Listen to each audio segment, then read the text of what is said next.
কাক ও ময়ূরের গল্প। অনেক দিন আগে একটি আপেল বাগানে এক ঝাঁক কাক থাকতো। ওই জঙ্গলে অনেকগুলি সুন্দরী ময়ূরও বসবাস করত। তারা সব সময় পেখম মেলে নাচতো, গাইতো এবং ঘুরে বেড়াতো। একদিন একটি কাকের নিজেকে দেখে খুবই কুৎসিত মনে হলো। একদিন যখন অন্যান্য কাকেরা খাবারের খোঁজে বেরিয়ে গেল, সে তখন গাছের উপর থেকে দেখতে পেল ময়ূরের কিছু পালক নিচে পড়ে আছে। সে মনে মনে ভাবল, আমি তো কালো কাক, কুৎসিত কাক, আমাকে দেখে কেউ পছন্দ করে না।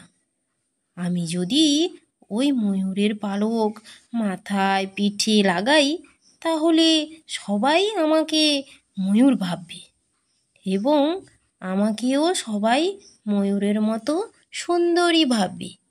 এই বলে কাকটা ময়ূরের পালক মাথায় এবং পিঠে লাগিয়ে নেয় এবং সমস্ত কাকেরা যখন বাসায় ফিরে আসে, সে তাদেরকে বলে, তোরা কুৎসিত কাক, বাজে কাক, এখান থেকে চলে যা।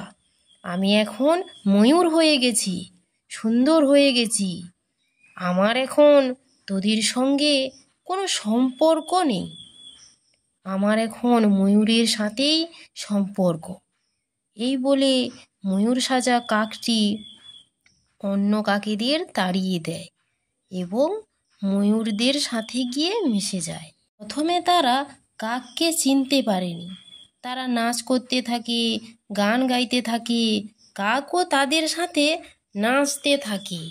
এমন সময় হঠাৎ বৃষ্টি চলে আসে এবং কাকের মাথা থেকে ও পিঠ থেকে পালকগুলো ভিজে যাওয়ায় ওগুলো খুলে পড়ে যায়। তা দেখে ময়ূরেরা কাককে ঠোকর মেরে মেরে সেখান থেকে তাড়িয়ে দেয়।